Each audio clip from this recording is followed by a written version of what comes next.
Welcome to a brand new episode of the Bull Tech Podcast. I'm Austin Hill. With me, as always, is Austin Waiter, and we're back talking college football action here. And boy, it is such a pleasure to be back in college football season. And I'm ready for another exciting season. I think, again, the 12-team playoff lived up to the hype. We saw a 7 and an 8 seed play for the national championship, which, in the BCS era, obviously would have never come close to happening. In the 14 playoff, we're talking about two teams that would have just barely missed the cut. So I think right away we kind of saw a big difference and a big swing. And so I'm ready for another exciting year of college football. And it starts off with kind of a treat of a top 25, looking at some of these Yes, teams it that are up does. here in the preseason top 25. But Waiter, just some of your initial thoughts on coming into this season and being back in college football season, which really seems to be the time of the year for these guys. Let's just say it like it is. People may like summer. I like, like when you're in school, you like summer because you got time out of school and stuff. For me, and I'm sure you can agree whenever you got into football, it got to the point when summer you're like, I'm waiting for school to start because that means I know football is going to be on all the time to keep us distracted. But I'm looking forward to it. I feel like this year in college football, like last year we had Ohio State at the beginning of the year, who we felt was way better than everyone. This is a year where it's very close at the top, which means it's going to be a very interesting year. There are obviously like 5, 6 teams that I think realistically could win the national championship out of this top 10. So, it's going to be a fun year. And obviously, let's address it like it is. Week 0 this week, we got a head to head ranked matchup. And then in week 1, we got 3 top 10 matchups in week 1. So, I'm just ready for it to be here. This is probably going to be the longest week honestly, since the first week after football ended. It's going to be the longest week because we know what's at stake on Saturday. Yeah, and like you kind of teased at us, we're gonna have a great game on Saturday. Two ranked Big 12 teams going at it, two teams that are finished near the top of that conference last year. And now they're going to get a chance to go at it to kick off the season.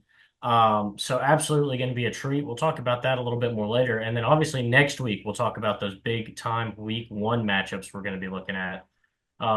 But let's start where we should always start. A point I almost forgot to start at this year. The preseason AP top 25 poll. And look, Waiter caught me on this one. I was slipping. I knew I was missing something, and he reminded me, we got to talk about that top 25. We got to see where our teams stand. And he's absolutely right because, look, we've got some teams up here in the top 25 that you just love to see if you love college football. But let's start it off with the top four here. And obviously, if the college football playoffs started before the season, this would be your top four buys. You've got Texas in at number one with 25 first place votes. Penn State in at number two, and they got 23 first place votes. Ohio State at number three with 11 first place votes. And Clemson at number four with 4 first place votes. Sitting here looking at this top four, kind of what are some of your thoughts on where these teams kind of stand?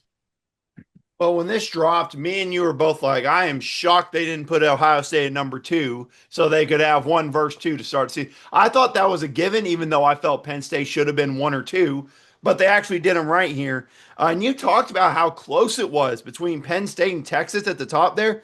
I actually have the point totals from the AP. So the way the AP poll works is a total amount of points scored for a team. Texas had 1,552 points total. Penn State had 1,547.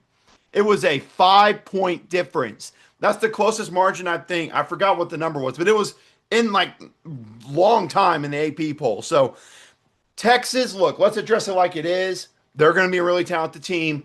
We all know, in case you've been living under a rock this offseason, Arch Manning's going to be the quarterback this year. Yeah. Um, Nothing against Arch Manning. I hope he does well. I will probably avoid every single college football TV network, though, if he goes out and balls out against Ohio State, because there will be nothing else that will be talked about. Look, Texas should be good, very talented everywhere, especially defensive line. I think Arch Manning will honestly be better in this offense than Quinn Ewers was last year just because of his mobility. Penn State, I've said it before, I'll say it again. I said it on another show. This is the best team James Franklin has had and probably will ever have at Penn State. If he cannot win a national championship with this team, I don't know if he ever will at Penn State. And then Ohio State, obviously, they just announced Julian Sayin is the starting quarterback. So you got two guys in Arch Manning and Julian Sayin going head to head in a top three matchup to kick off the season. Ohio State, look, not only are a lot of players gone in the NFL draft, both coordinators are gone. Don't forget Matt Patricia's their new defensive coordinator. Just reminding you all of that because you're gonna be like, man, why does this Ohio State defense suck all of a sudden? And then you're just like, oh, Matt Patricia, that's why. Yeah. Clemson, I'll just be honest with you. If Clemson does not win the ACC, they are probably the disappointing team of the year. The ACC there shouldn't be any competition for them in the ACC if I'm really being honest here. I see maybe one or two teams that I'll talk about later. But look, Clemson, this is where we're going to find out if Dabo Sweeney's teams can survive in this playoff era and be national championship contender good. Because over the last couple of years, they built up. They finally brought in some transfers, not a lot, but they brought in a couple in the offseason. So we're going to find out if this model works for Dabo Sweeney. And if it flops, I don't know what happens from there with Clemson. But that top four is very interesting. And again, how close those four are. Yeah, this is an interesting looking top four here. My big thing, I was, I kind of am conflicted on it. Ohio State did just win the national championship. And I think when you make a preseason poll, that should be worth something. You should maybe come into the season as the number one overall team. But like you just talked about, this team has also lost a lot, and we don't know enough about Julian Sayin really as a quarterback in college football. And obviously, he's going to be tested early in the season, but we haven't gotten to that point yet. And so it's kind of a conflicting point where maybe this team should be number one because of what they accomplished last season, and we haven't seen anything this season.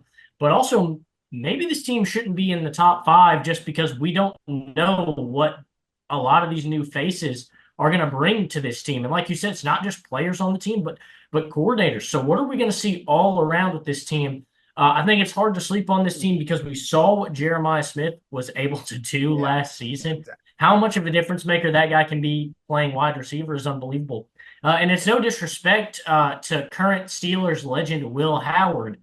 But there were some games he had this season that were not perfect. And No. Jeremiah Smith was able to kind of dig them out and help them survive some of those big moments and obviously win a national championship. I think another thing you think about with this though is we remember Michigan last year about how awful, they didn't have an offense, this or that. They came into the preseason after losing their head coach and all that and all those players to the draft. They were a top 10 team. So I think they were like 9 or 10. So Yeah. I kind of agree with you on that statement. Because there's so many unknowns, I really don't know if I would put Ohio State in this top five. I do agree with you on that. Sorry to cut you off though. No, no, yeah, perfect. You're saying exactly what I'm saying. So I completely agree. Yeah. I think this team has the potential to obviously go out and win another national championship. They still have probably the best player in college football right now on their roster. But we just don't know so much about this team that I feel like some teams below them have a little bit more consistency. And I kind of hit the same note here when I talk about this Clemson Tigers roster. My Hmm. big thing about Clemson is it's just been underperformance after underperformance the last few years coming into this new transfer portal era. And look, I know this team went out and won the ACC and made the college football playoff last year, but they scraped by. They had a phenomenal performance actually in the ACC championship. That was maybe the best game Clemson played all year, maybe the Absolutely. best game Klubnik played all year. So no disrespect to them there. They did go out and win their conference, but they were the 12th seed in the college football playoff as a conference champion. You talk about the Mountain West Conference champion got the bye where they got the very last spot in this college football playoff. So truly by the skin of their teeth. It's not the expectation we've had at Clemson with Dabo Sweeney after the run that they went on in the mid 2010s. And it feels like now as we enter this transfer portal era, like you said, is it going to work out for him? And he was so anti-transfer portal, but I think after what happened, the last couple of years, like you said, adding a couple guys in the portal, we'll see. My big thing with Clemson is Cade Klubnik has been so inconsistent. You look at some of the games he had to open up the season 2 years ago, where it was turnovers at the end of the game that led to touchdowns. You talked about the Duke game that they lost to open up the season. Yeah. This is a team that we talk about that is capable, has talent. I think Cade Klubnik can be a great quarterback, but can we finally get it under control? Can we limit the turnovers? And can he execute at the same high level without making so many mistakes and costing his team so many points, especially when it seems like those mistakes come in the biggest moments of the game? And look, it's not just on him. Phil Maffa had some horrible fumbles over the last couple seasons. If you know, you know with Phil Maffa. Yeah. Um, but Yeah, I think so. I I think think this I could think you're be, absolutely right with that. yeah, I think this could be a great team. I just don't know if I'm comfortable ranking them at 4 before we've seen anything happen Well, with the this good news team. is we're going to get to see them get tested literally right Yes, away, similar to that Duke game. So this might be something where they go in and absolutely blow up in their face. I mean, let's face agreed. it. I mean, we're going to talk about LSU later on. There's a possibility, despite what people think we say about Brian Kelly and LSU, there's a realistic possibility where LSU could go in and blow them out. There is a Yeah, realistic possibility that could happen.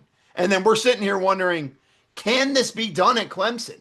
And you brought it up talking about they still were the 12 seed. Even in this new model that we have this year where it's just straight seeding, they still would have been the 12 seed because they were the fifth conference exactly. champion and they weren't ranked in that top 12. So they still would have been the 12 seed no matter what last year. The one thing I'm interested to see, Tom Allen taking over as the defensive coordinator. He's a veteran coach. Defense really has been good, but it hasn't been elite since a certain someone became the head coach at Oklahoma. So Yeah.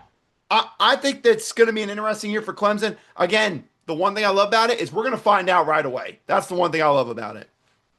Yes, for sure. Absolutely. But let's round out the rest of this top 10 here. At number 5, we got the Georgia Bulldogs, and they got one first place vote. At number 6, we've got the Notre Dame Fighting Irish. At number 7, Oregon Ducks, who also received a first place vote. The last team in this top 25 that received a first place vote. At number 8, we have the Alabama Crimson Tide. At number 9, LSU Tigers. And number 10, the Miami Hurricanes. Look, kind of looking at 5 through 10 here. You see a lot of these teams in the college football playoff last year are on the edge. The biggest team I think I have the most questions about with the rest of this top 10 is at number 8 with Alabama. Um, didn't make the college football playoff last year by the skin of their teeth, didn't make it. But you really look at this and you start to think, what's this team going to look like again? Another team that's losing their veteran quarterback, Jalen Milroe, Kalen DeBoer, first year was not. Look, it's hard to follow up the incredible career of Nick Saban, um, It but it was a felt like losing situation if as yeah, long as he didn't win the national championship, dude could have made the playoff and made the semifinals or made the national championship and lost, and they still would have called it a terrible year. yeah. So it's against the expectations of what the Crimson Tide fan base expects. Um, but we're really going to see this year, kind of with some more pieces that DeBoer's brought in and less of what Saban had. Can we see kind of a change and a shift with this team and maybe make something happen? Because I like the way this team looked last year with Jalen Milroe. I thought maybe he could play a similar role to what Michael Penix Jr. did the year before at Washington in this offense. And while I think Milroe was still a great player, he didn't quite have that same level of success. Didn't end up in New York like Michael Penix did Mm-mm. at the end of the season. So we'll see. I'm interested to see. But any of your thoughts here from the rest of this top 10? So my thought is, I think of an SEC team here with a lot of questions. To me, it's Georgia. Personally, to me, I have a lot of questions about Georgia. I know they brought Zachariah and Branch in. They're very excited about this wide receiver room. but there's so many things that are going to be replaced on this offense. Obviously, Gunnar Stockton's there. Basically, a whole new receiver room. We're hyped. A lot of people are excited about it. We don't know how that's going to work. And then the offensive line. Look, that offensive line, I don't want to say it's gotten worse every single year, but you remember the early years of Kirby when Sam Pittman was the O-line coach there. They could just run it down your throat for 200, 300 yards a game, and there wasn't a dang thing you could do about it. Not nearly as much in recent years. So to me, it comes down to the O line with Georgia. If that O line can return to elite form, then they can compete with anybody. But that O line struggles with an offense that's already figuring out new pieces. I don't know. Their defense should still be solid. They're just young. They'll have a lot of talent there. Notre Dame, look, I know people are worried about the quarterback position, this and that. They'll have an elite offensive line, the best running back in the country, a quality defense, really good defense. Sure, you're losing some guys, but that defense is always loaded, plus Marcus Freeman running it. Quarterback's the only problem, but if you're able to run the ball, like I said, for 200 yards a game with Jeremiah Love in that backfield, it won't be that big of an issue that people are thinking about. Oregon, I am so excited, and I was going back listening to our episodes, us talking about it. Dante Moore is finally back on the football field again. I can't wait to see how he does. I'm really looking forward to see what he can do at Oregon. And with Dan Lanning now, it's really not they rebuild at Oregon. It's like they reload. So they're going to be really good again this year. It's just a whole bunch of new pieces. Might take some time. Alabama, you mentioned obviously the question marks, but I think back to Ryan Grubb's getting hired. Ryan Grubb, the OC now in Alabama. He was the OC at Washington with Michael Penix. And then he was going to come to Alabama, but then got hired by Seattle to be their OC. They fired him after 1 year. I really don't know why they did that. I really don't think that was his problem. But now he's at Alabama and with a lot more weapons and this and that. Plus, I'm just going to say right now, I think Bama's going to have the best defense in the SEC this year. They have a really good defense. They just had a lot of young guys play last year. But the question, I mean, the thing we brought up a lot with Alabama last year, Austin, is discipline. Can the discipline be there? I mean, we saw it at the end, and each time, I mean, I said it a million times watching the ending games, I'm like, a Nick Saban team wouldn't do that. You know, that's something that I'm looking forward to seeing. LSU, look, if you watched our bold takes for college football, we talked a lot about LSU, so I won't talk as long about them. Yeah. Basically, we'll see what defensive staff can do in year two. Miami, I don't know. They should still be really good in the ACC, but I just wonder about Carson Beck after the kind of the drop off in production. Plus, he's coming off a major arm injury, like a major arm injury, where I don't know how he's going to be coming off that. So I don't know. It's an interesting end to this top 10, but there's plenty of question marks around this top 10, which has me really excited because, like I said, a lot of these could be flip flopped at any moment. Yeah, I completely agree with you there. Look, and when you were talking about Georgia, and you know the question marks, especially with the offensive line and at quarterback with Gunnar Stockton, how he comes into a full year here. You think about kind of the way this season ended for Georgia, a serious elbow injury for Carson Beck in the SEC championship, and you ended up winning that game. And then you play Notre Dame, and Gunnar Stockton had no time. And you talk about worrying about the new offensive line. You played a team like Notre Dame last year, and the blitz was on. Gunnar Stockton couldn't get away, and that led to a lot of mistakes in that game, allowed Notre Dame to really take over. What, it was like a 5 minute span between the end of the first half and the beginning of the second half, where Notre Dame just kind of put it on and ran away with the game in this one. So, obviously you hope to learn from that, but like you said, new pieces, maybe the offensive line might keep getting worse. And if that's the case, Gunnar Stockton better be ready to run for his life.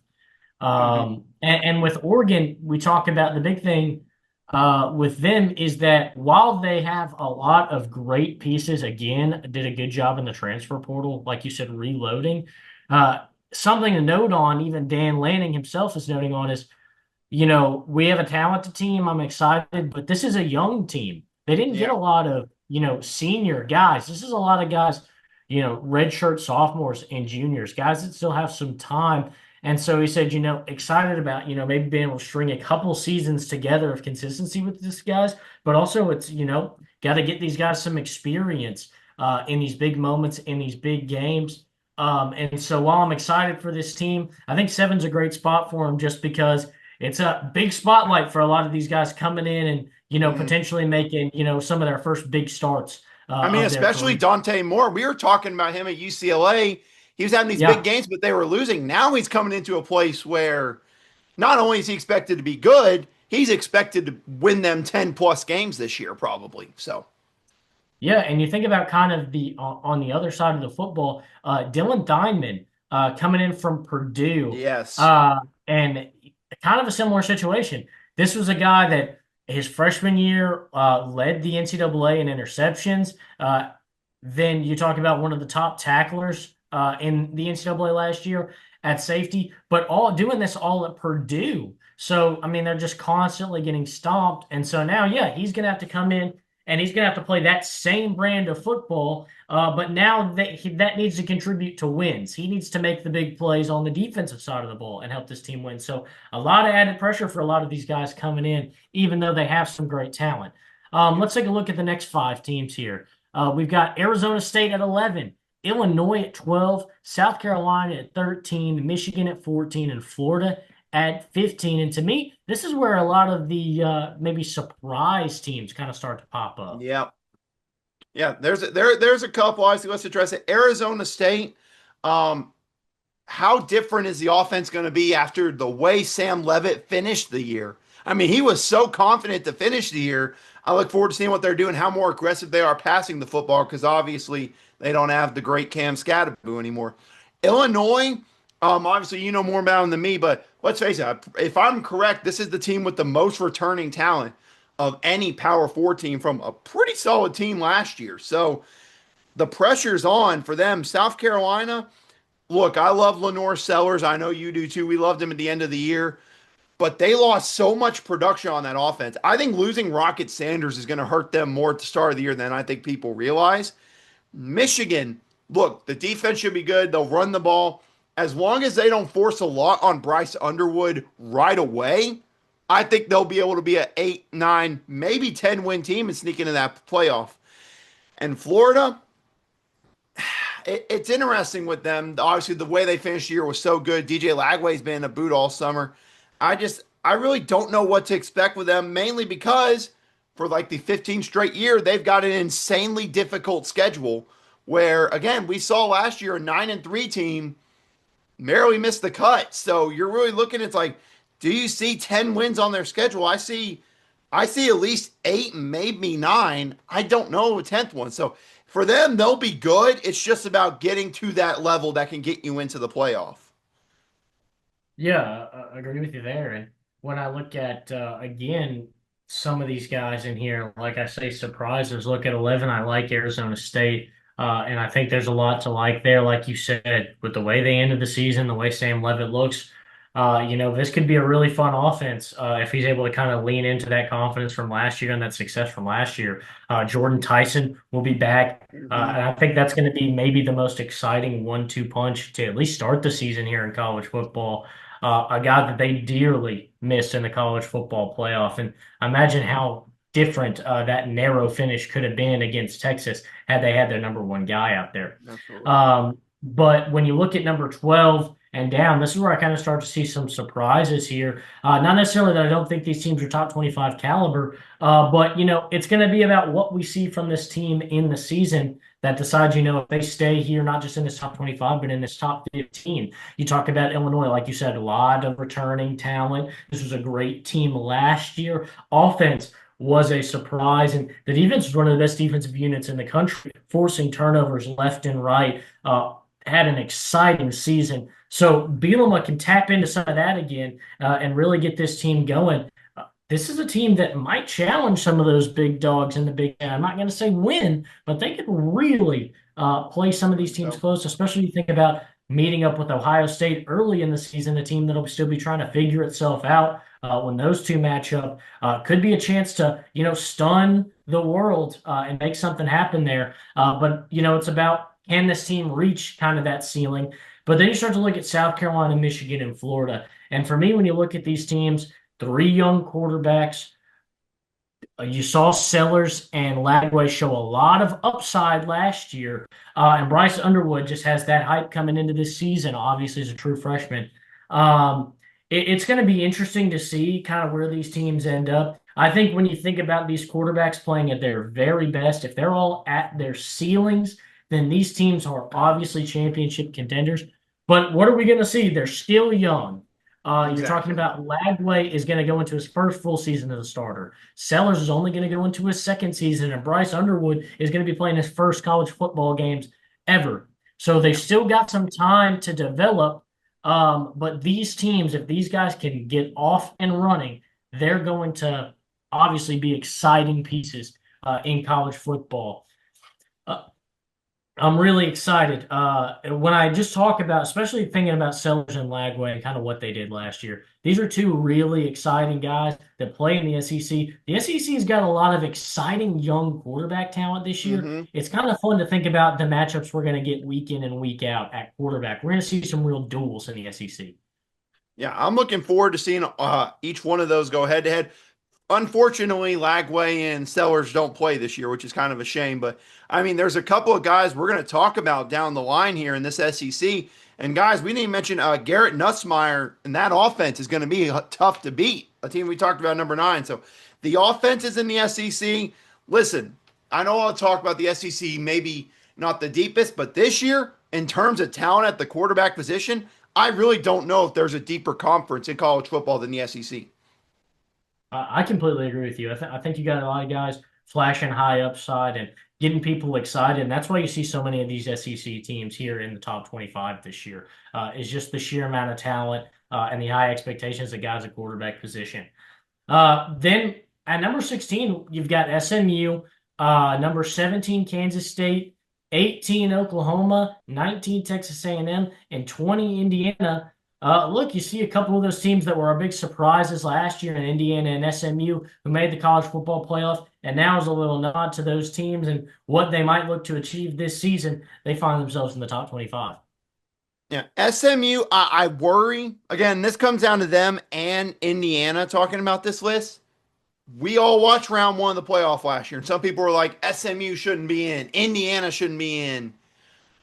If there's any bit of doubt about these teams this year, is the committee going to put them in, or are they going to let them be the last ones out just because of how last year played out with them? I don't think that's Yeah. how it should be at all, but I could very much see a reality where, if it's South Carolina, SMU, and Indiana come down to the final spot, they'd probably give it to South Carolina since they didn't get in last year. So I could Yeah. see that. But talking about the teams, SMU, I think they'll be really good. My only issue is their schedule is a lot tougher this year than last year. So that's my only little bit of hesitancy there. Kansas State should be really good. We know what Chris Kleiman's going to bring there. Good O line, good run game. Can Avery Johnson take the next step? If he can, this is a team that can compete with any team in the country. But that's only if he takes the next step. Oklahoma, look, for those of you who don't follow me on Twitter, I have been high on Oklahoma since that trio arrived. Jaden Knott, John Mateer, and Ben Arbuckle, his OC from Washington State, all coming to Oklahoma. This defense for Oklahoma is going to be great. Now it's with these guys now. Can that offense get to the level that can compete in the SEC? And I think they can, obviously, with the coordinator and the coach, the coordinator and the quarterback coming over together. They already know what their strengths are. That helps a lot. And then you get a talented running back like Jane Knott. I'm very interested to see Oklahoma. A&M, we talked about talented QBs. Marcel Reed, what is he going to do in his first year as a full year as a starter? Defense should be really good under Elko. Offensive line's good. Similar to that I talked about with some of these other teams is can they take that next step in the SEC and compete? Because we know A&M's going to get 8 or 9 wins this year.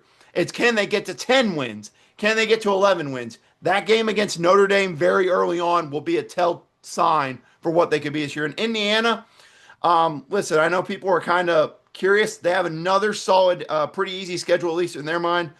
But he's not my surprise player of the year, but he was close. Fernando Mendoza, the quarterback, I can't wait to see him play in this offense.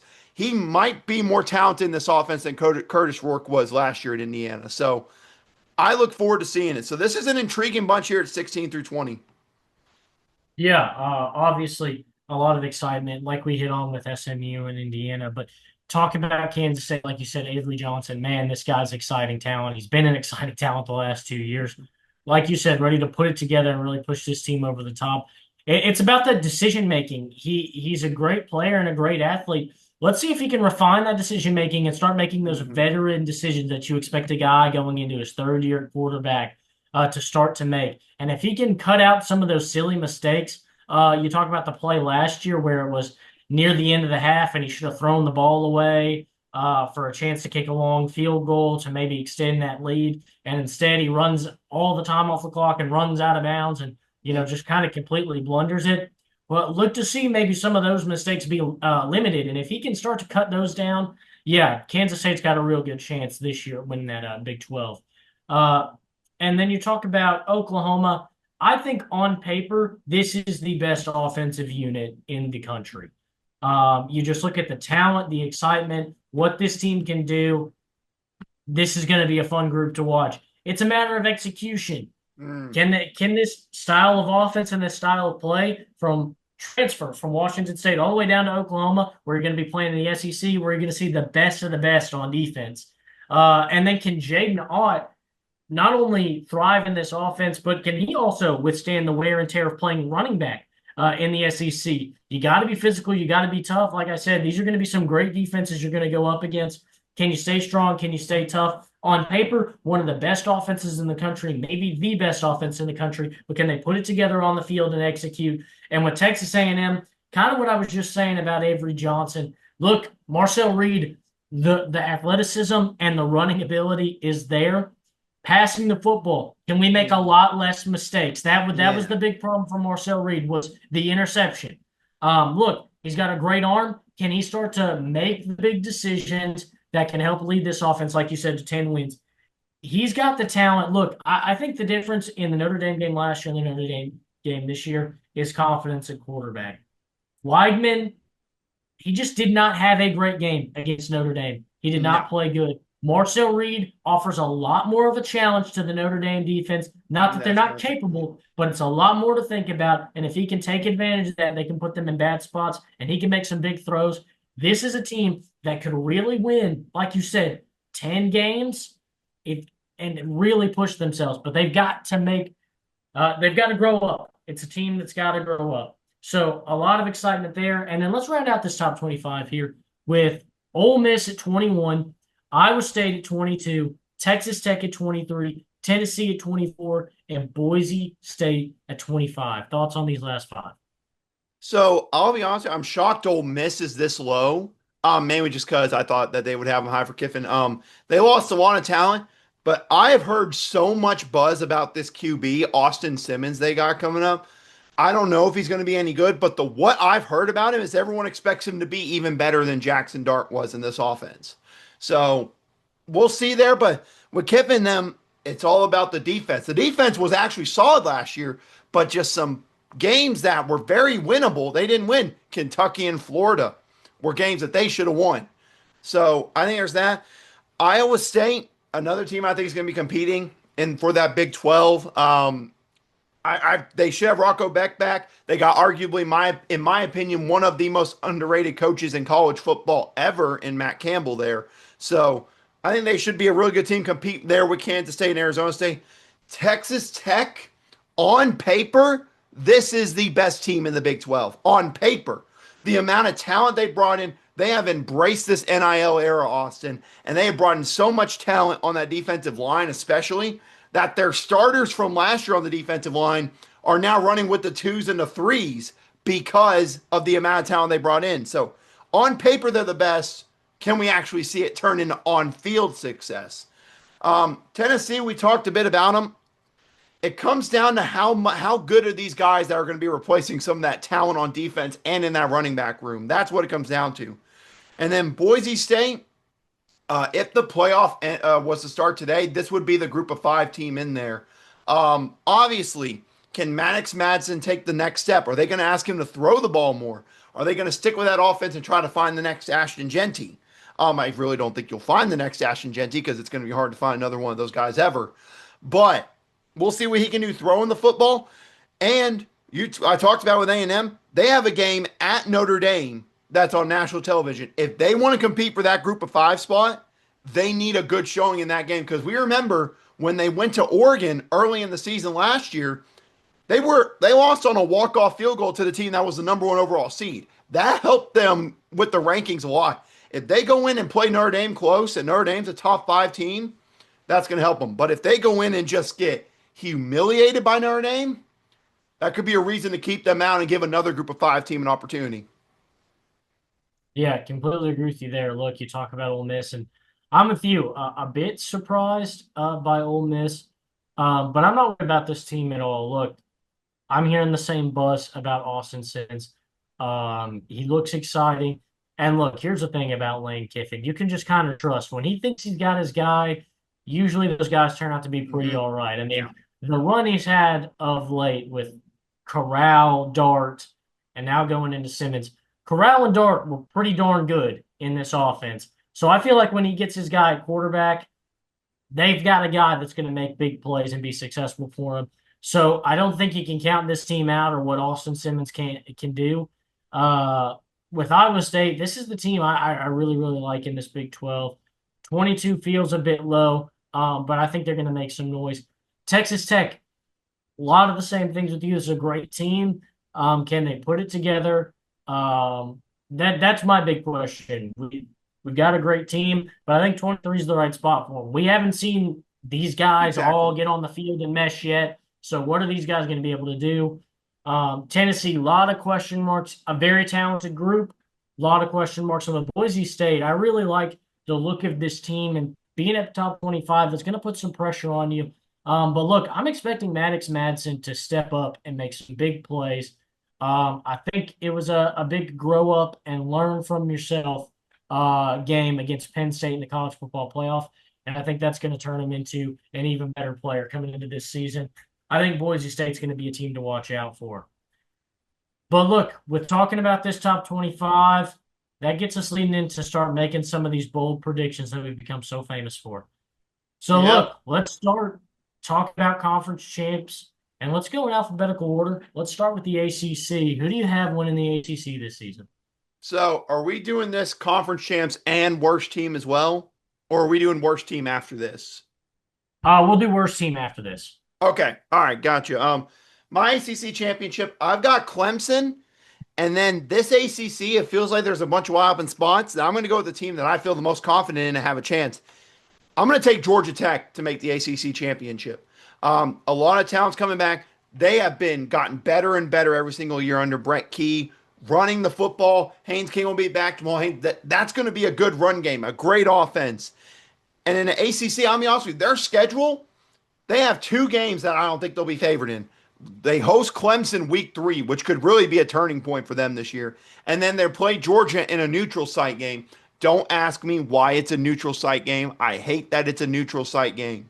But those are the only two games I look at and on their schedule, and I'm like, yeah, they probably will lose those or they could end up losing them. The rest of their schedule, I really don't see another loss on their schedule for them. So I'll take Clemson versus Georgia Tech.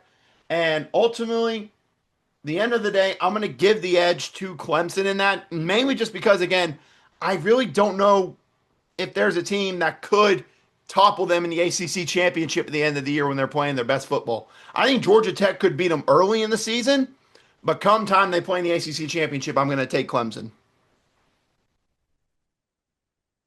Yeah, and when I look at the ACC, I see, look, you see the two teams sitting at the top. You see Clemson, you see Miami, and they've got the high expectations right now. But to me, look, I'm not in love with either of these teams in the ACC. Um, I think that Dabo Swinney is a good enough coach and this is a good enough team that Clemson will make the ACC championship.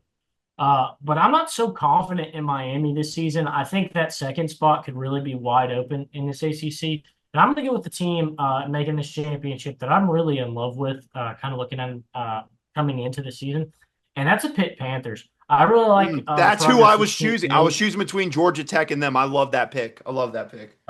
So I like the Pitt Panthers. I think they're a great team. They've got a great roster. I think this could be a big kind of make some noise here for them. And for that, I'm going to take the Pitt Panthers to win the ACC this year. I really like this team and everything they're capable of. I think they've got the pieces to go out and take advantage of a conference that's been weak as of late, and they can come in and thrive and take over. I think something people forget was Pitt started the year 7-0 last year. They started 7 Yeah, and 0 last year. Then Eli Holstein gets hurt and things fall apart. If they can keep yeah. him healthy, they probably would have had a chance in the playoff to make the And playoff, I think.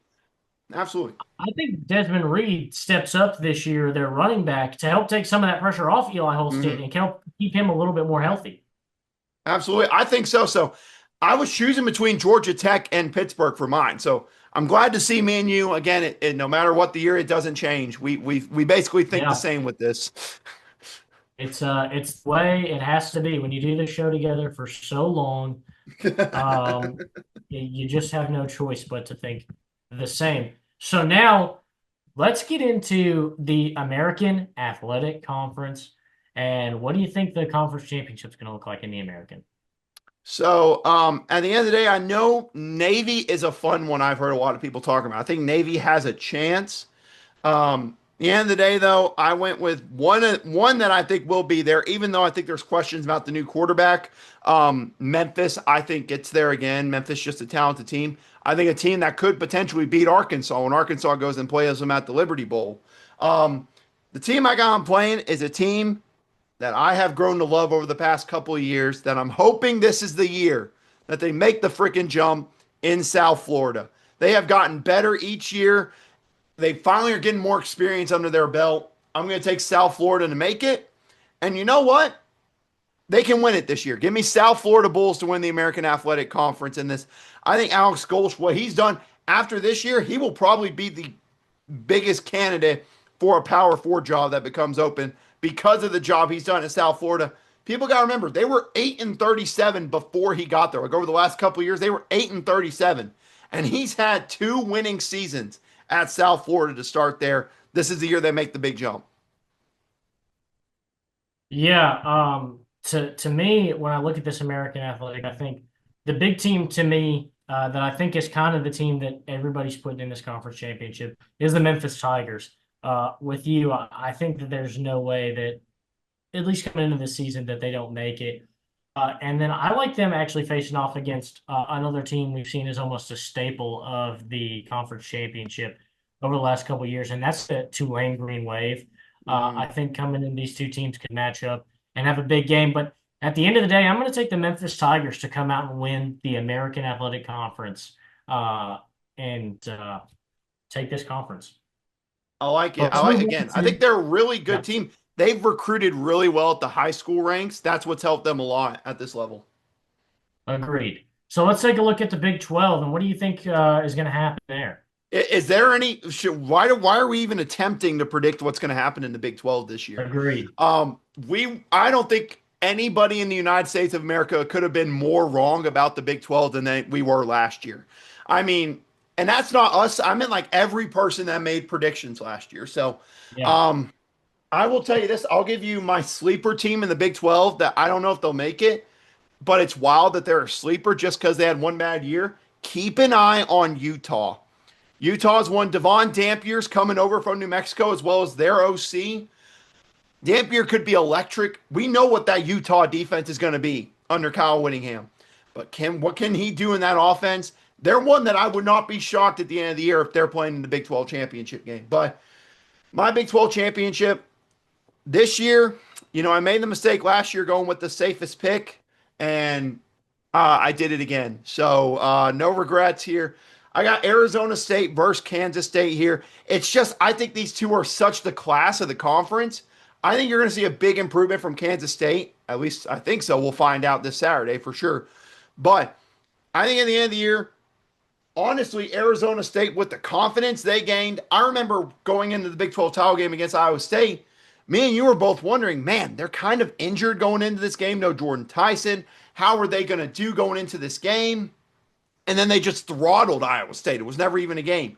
So, plus, one of my favorite coaches in the country rides at Arizona State. So I got to go with the Sun Devils to win the Big 12 here. I know it's the repeat champ. I was close with Kansas State, but at the end of the day, it'll come down to the quarterback. And I hope Avery Johnson takes that next step. But I'm going to go with the safe one that I know has the experience with that, and Sam Levitt. Yeah, to me, I think with just the unpredictability of the conference of the Big 12, I hope to see another fun, exciting season at Arizona State, but I'm not going to put them in this conference championship. That just feels like the way the Big 12 Yeah, wants to I don't blame go. you. It yearns to be different. It yearns for chaos. It really Um, does. but I'm not going to have too chaotic of a Big 12 championship here. Look, I think this is just going to be a clash of me taking the teams that I think are going to end up being the two best teams here. I like Iowa State versus Kansas State in the conference championship. I know we'll see that week one, but I think because that game's week one, you could see these two teams grow and change over the course of a whole season. And then we get to see them face off again in the conference championship. Uh, in that game, I would take Iowa State right now. I really like the way this Iowa State team is. Like you said, Matt Campbell, one of the most underrated coaches maybe ever in college football. I like him in the Cyclones to take care of business and win the Big 12 conference championship this year. Um, let's spin it into the Big 10 now. This has been a conference where we've had a lot to say the last few years about a certain someone and a certain roster and a certain team. And it's really just a matter of time before it either happens or James Franklin retires. Yeah, well, So it's have you stuck to your guns here, or have you gone a different direction? well. Let me first say again, I have a sleeper, and this I will say is one to keep an eye on here. You know what? Actually, now if I remember correctly, they're my pick for surprise team. So I'm going to save them for the end for that. So I won't say them. But at the end of the year, you think about it. For those of you who've been around, we are a Penn State podcast. Whether you want to admit it or Yes. not, we are rooting for Penn State at the end of every single time because of James Franklin. And you mean to tell me in a year where Penn State's number 2 in the country and the amount of talent they have coming back, Jim Knowles coming over as DC after winning a national title at Ohio State, you really think I'm not going to pick Penn State to make the Big Ten championship? You must not know me if you think I'm not doing that. I've got to, or you know what? That one last year was so good. Let's do it again. I got Penn State versus Oregon rematch in the Big Ten championship. This year, though, we are Penn State wins it this year. I think the experience of Aller in that game compared to Dante Moore is going to be a difference. I do not care what you people say about us being a Penn State podcast. Sue me. Penn State wins the Big Ten. Why do we even do the Big Ten segment in the show? You already know who we're going to pick. Look, I won't even say too much more. Penn State, Oregon Conference Championship. Penn State wins it by a mile. Give me Penn State to win the Big Ten. I mean, if you're come here for Big Ten picks and you don't want to hear Penn State, you should go somewhere else. Skip this part of the video. You knew this was going to be Yeah. Penn State. We are a Penn State podcast. That's the way this was going to go. Give me your Conference USA Conference Championship. Yeah, here we go. Now we can actually talk about a conference again. Yeah, Conference USA is interesting. I think Delaware has a chance to be a fun one because they're new this year. They have a lot of talent come back from their team in FCS. But I think Liberty makes it back this year. I know they had a major disappointment last year, but I think Western Kentucky's kind of in a rebuilding year. So I could see them falling off. So I got Liberty. And then this is one that I think you'll really like. I've got Liberty taking on UTEP in the Conference USA Championship here. I do like Um, that. well, what I like about it was UTEP. I did my research. The amount of young guys they brought in great recruiting classes. They played all the young guys last year and basically went through the struggles of that to get those guys those game reps. Now they're coming into year 2, much more talented, and I think in a second spot that's kind of wide open in Conference USA. I'll take UTEP. But at the end of the day, Liberty is the class of that conference. I think in a rebuilding year for Western Kentucky, I think this will be a great stepping stone for UTEP to maybe win it in next year or the year after that. But Liberty, I got winning Conference USA. In Conference USA, look, I think there's a lot of teams that could compete, and I like Liberty, but I'm interested to see kind of how this team is going to react after losing Caden Salter. I don't Yeah. think it's the end of the world for this team by any means, but it certainly be interesting to see kind of the shift in what this team's able to do. Um, to me, I think a team that I think is going to make this conference championship surefire. I like Jacksonville State. They've been a team Yeah. that's been pretty consistent over the last couple of years in this Conference USA. You know, they've been kind of lingering around those 8, 9 wins the last couple of years. I like kind of the presence that they bring. And even though it may be a step back this year for them, I still like this team and what they do in Conference USA. I'm going to go with Western Kentucky, also make this conference championship and win Ooh, it. I like the Western Kentucky Hilltoppers. I think they're, I don't think you can ever really put this team out of this conference. it's a fair They point. just kind of hang around a consistent winning record. And the way they play football is kind of hard to handle there in the Conference USA. So I like Western Kentucky to go ahead and win the whole thing. Absolutely. I like that. I think they're really good. I just wonder what will happen. They obviously lost their OC and their QB to Florida Atlantic, dude. So I'm curious what's going to be, but I like that. Yeah, and then let's take us into Maction, everybody's favorite conference in college football. If it's not, you're a liar. Yeah. Listen, we know who the class of this conference is. It's Toledo and Miami, Ohio. But you know I'm a sucker for defense. Miami, Ohio has one of the best defenses in that conference the last couple of years. I'm going to pick them to make it back. But I got a fun one. A team that was a surprise last year. Obviously, they'll have a new quarterback, but I think that could be a concern. Give me Buffalo to make that MAC championship game. They were a surprise team last year. I think they won 8 or 9 games last year, just barely missed the cut. I know they'll have a new quarterback coming in. That might hurt them maybe a little bit with this. But yeah, give me Miami, Ohio versus Buffalo. And I'm going to take the real Miami to win the MAC conference again. I just think that defense is so talented with the staff that they built there. I just really don't know if there's a team. The only one I can think of is Buffalo or Toledo. Those are the only two I think that can compete with them in this conference. Yeah, look, last year was an interesting one for the MAC, and like you said, the two teams at the top, always Miami of Ohio and Toledo. One of those teams usually goes, but I'm going to go opposite with you here. I'm going to take Toledo. I like Toledo to return back to the top of action, make it back to this conference championship. And I like them matching up with a team that was in the conference championship last year and was a bit of a surprise. I like them Ooh, taking on the Ohio Bobcats for the conference okay. championship. But I'll give the nod to Toledo. I think they get back to their run of dominance at the top of the MAC and bring it back home. I'm interested to see what Ohio will be with their coaching staff kind of leaving to go be at Charlotte. So I'm curious. They had a good start with him in their bowl game win. So yeah, I'm looking forward to seeing what they can be. Then let's take a peek at the Mountain West and who might be competing in the Mountain West. So this is probably my biggest shocker of all my picks so far. This will probably be the biggest shocker for you. So I have UNLV making it number one. Uh, Listen, I know there's question with the new coaching staff coming in, but I think people forget just how good of a coach Dan Mullen was before he went to ESPN and was not the greatest analyst in the world. He was a Yeah. very good coach. Obviously, had Mississippi State number one in the country at one point. Had one bad year of Florida, a 7-5 year of Florida, and they fire him for that. Meanwhile, they gave Billy Napier 3+ years now with that kind of stretch. He should still be the head coach of Florida, if you ask me, just like Gus Malzahn should still be at Auburn. But that's a totally different thing. So I got UNLV making it. And here is a fun little wild card I got for you, Austin. I've got San Jose State taking on UNLV in that conference. Okay. So my thing here is the way the schedule works out for them. Number one, they were a really good team last year, kind of surprised.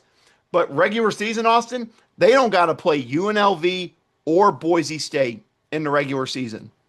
Neither one of those teams in the regular season.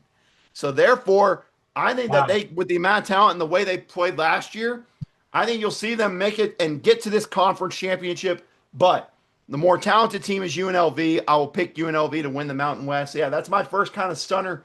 I think Boise's good. They went through stretches last year where when Ashton Genty wasn't able to run the ball well, they struggled offensively. I want to see them have success with that before I can pick them to win this conference again. Them and UNLV are the front runners. We both know that. Yeah, I'm with you. I think Dan Mullen coming into UNLV, this team's done a lot this offseason to kind of overhaul itself and stay competitive. And I like them making the conference championship. I think that feels like an easy enough pick to me. But I'm also going to go with you. I'm not so sold. I think we're going to see a good year. Don't get me wrong, out of Maddox Madsen and the Boise State Broncos. But I don't know that this team's going to get back. I think it's going to take enough of a step back that it's going to open the door in the Mountain West. And I've got a little fun team for you here, too. I'm going to take Fresno State to also make this conference Hey, championship there game we against go. I UNLV. like that. Now, I know Mikey Keene did leave and he has transferred to Michigan, but EJ Warner Yeah. transferring in to Fresno State, I think he's going to be able to have similar success in this very quarterback centric offense and make some stuff happen. But at the end of the day, I'm still going to take UNLV to win this Mountain West. But I do like Fresno State to be a force in the Mountain West this year. I like that. Hey, and we're gonna get a look at them in week 0, taking on a Power Four team. So that's gonna be fun to see. Yeah, absolutely. Let's spin it to the SEC, where you've really got a tough choice about who do you think is going to come out on top in the SEC. So my pick, obviously, there's a couple I'm considering here. I can going into probably whenever I started thinking of predictions, my whole mindset at first was LSU. My first thought it was LSU that I think LSU could have a really good year, strong year, this and that. I think LSU will be good, but not good enough to make the conference championship. So my conference championship prediction, I've got Alabama versus Texas in the SEC championship game.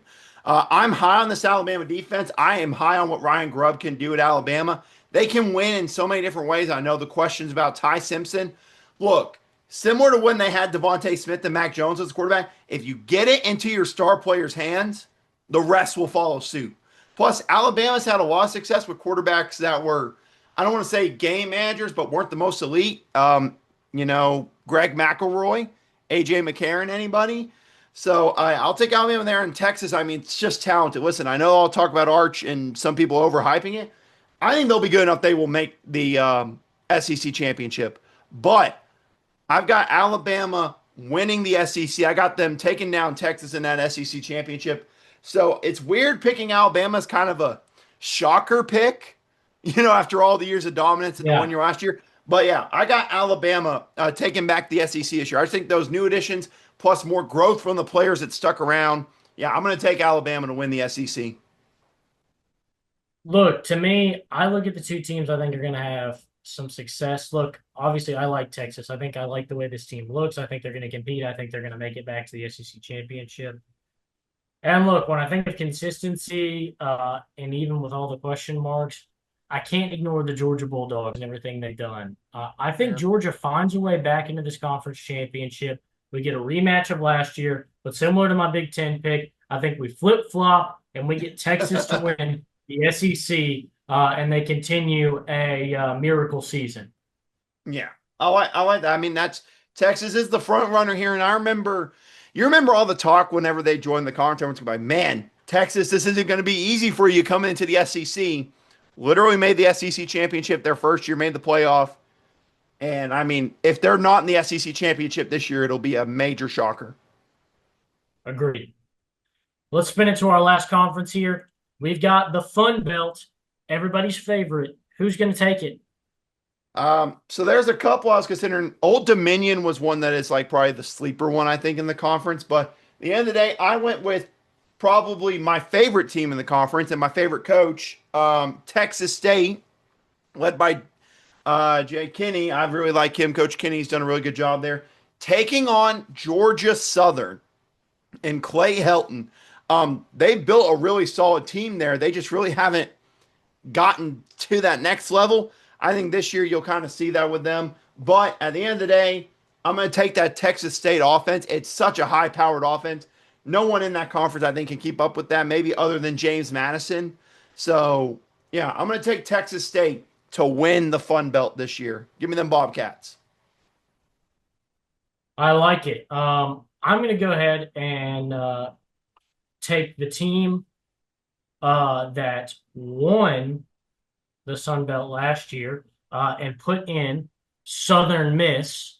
No, they're not really the team that won the Sun Belt last year, but they are at the same time. It's all the same players and the same coaching staff. I like them getting back, and I like them facing off against James Madison, also returning to the Sun Belt. I think they've got a good roster. And look, after kind of a step back last year, obviously losing Kurt Signetti and some pieces, I still think Alonzo Barnett was a talented option at quarterback. And I think him another year at James Madison, they can make some noise and make it happen. But I like Southern Miss to do an unofficial back-to-back Sun Belt championship and win, at least for the coaching staff and the players like Braylon Braxton, the GOAT of the Sun Belt. Yeah. Uh, it will be a back-to-back, even if it won't be in the same uniforms as last year. I mean, that's something. I mean, that's just intriguing as a whole with them. If it truly is all that talent, can it go over to Southern Miss and win? Maybe they're in the talk for that 12 seed, maybe if they have that quick of a turnaround there with it being a new school. But you talked about a lot of the same players, same coaching staff. I am curious what happened to Southern Miss for the first time, probably in a long time. I'm curious what's going to happen to Southern Miss University. Yeah, it's going to be a treat to see exactly what goes down there. But let's take a look at some of the teams that we think are going to finish last place. And look, it's just the beginning of the season. I'll just preface this with saying this is just was a vibes kind of pick for me. Just who was giving me the worst kind of vibes for Same. these teams. So let's start in the ACC. Who do you think's finishing dead last in the ACC? Listen, I love Andrew Luck and I love that Stanford's heading in the right direction, but they're just the talent level's not even close. The only other one I was considering was maybe Wake Forest, but Wake Forest has a pretty easy schedule. So I'm going to give them the edge, and I'm going to pick Stanford as the worst team. I think Stanford's going in the right direction finally. But you remember, Frank Wright is the interim coach this year. I think people kind of forgotten he's going to be the one in charge of Stanford this year. Um, I think they're heading in the right direction, but they got a long way to go, especially with all that drama that kind of happened this offseason featuring their coaching staff. So Stanford. Yeah, I'm completely with you. I think this is probably maybe the easiest pick that we're going to do here, or at least it feels like it.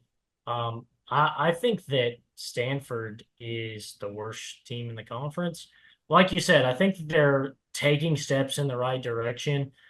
I just don't see another team in this conference that's going to be this bad, though.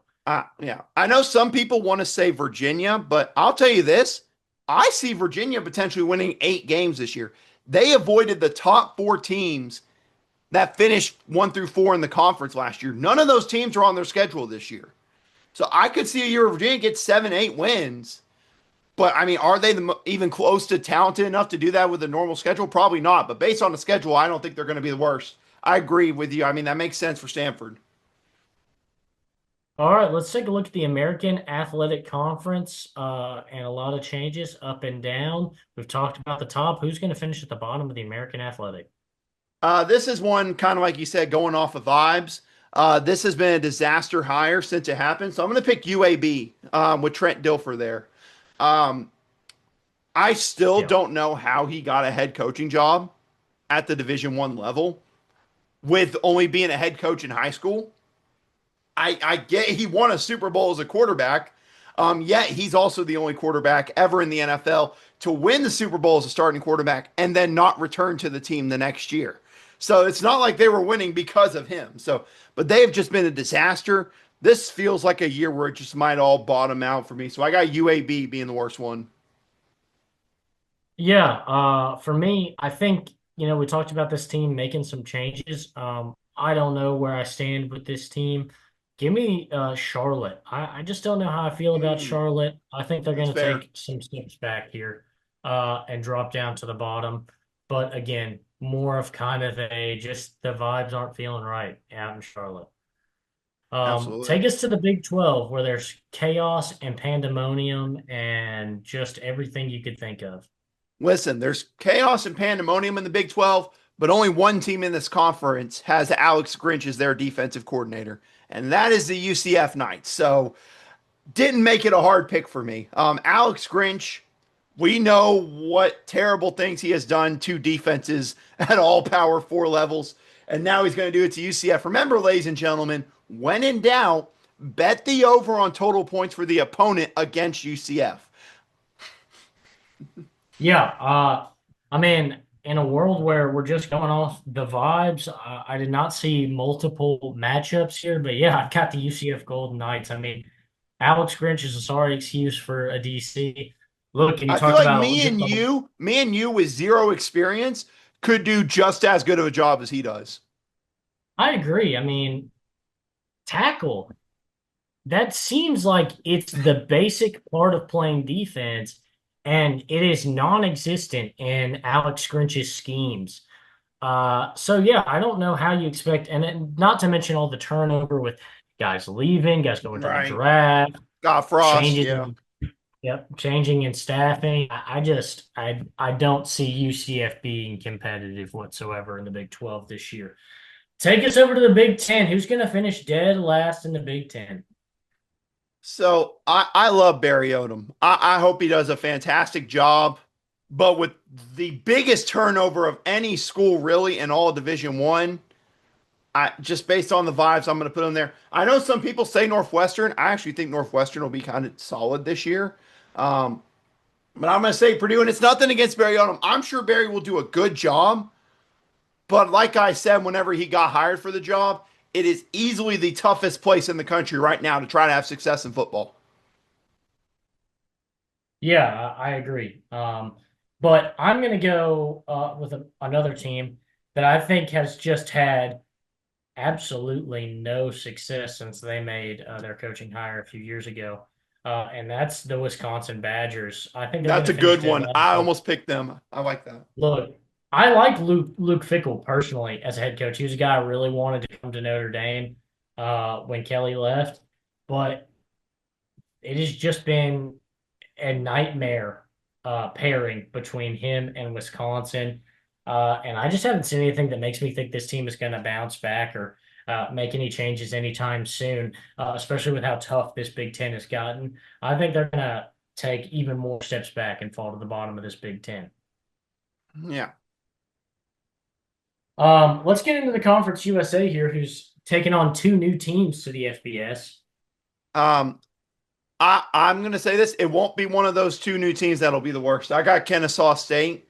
Another year with more turmoil. Plus, remember, they fired their coach this year that helped turn them into an FCS powerhouse. They fired him because of a rough first year at FBS. Like, what did you think was going to happen? It's never a smooth transition there. So, kind of a roster reset with that case and a new coaching staff. I'm going to lean with Kennesaw State on this one. I am going to go with one of the new teams here. I'm going to go with Delaware. I just think it's easy. It's kind of why I'm going for it. I think Yeah. I'm just picking a team that has a low ceiling, low expectations, someone that's going to come in and try, but it's going to be an adjustment for those teams. And so I'm going to lean Delaware in this Conference USA. I think part of what I'm factoring in here is a little bit of the travel as well that they're going to have to take from Delaware to play in some of these other schools. You think about having to go maybe to Law Tech, or I hope they don't have to go to New Mexico State. That would be an insane trip. That's a cross country trip for a Yeah. conference game. Either way, maybe just don't schedule those two teams to play against each other. But I think, yeah, a big adjustment for Delaware coming into the FBS and coming into a new conference that isn't exactly reasonably, Mm. close. Let's take it to Maction here. Look, we talked about the highs in the Maction. We talked about some of the faces at the top, but there have been some faces that have been kind of stuck at the bottom the last couple of years in the MAC as well. Yeah. So just I looked it up just for reference. Looks like the longest trip for Delaware this year. September 6th, they play at Colorado. So Okay. that's they don't play at New Mexico State, but I mean that's still a long trip. Um, Yeah. but Oh, yeah. man, I But the can't imagine MAC, scheduling a game like yeah. that. Yeah, I don't know what to expect from that. But as far as the MAC goes, yeah, there are main teams at the bottom. and there's only one. They were one of my finalists for being a rebuild in college football 26 for a reason. So yeah, I got the UMass Minutemen. Just I'm gonna be honest with you, it's a football program. I am shocked that is still in Division One. I'm truly shocked they're still in Division One. So yeah, UMass is the worst one to me.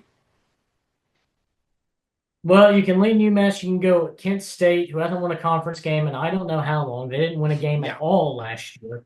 Um, but I'm going to go with a team that I have a little bit of a personal history with, and that's the Akron Zips. After playing with this team in NCAA 26, I can tell you that if they play anything like they play in the video game, this is going to be the worst team that has ever played college football ever.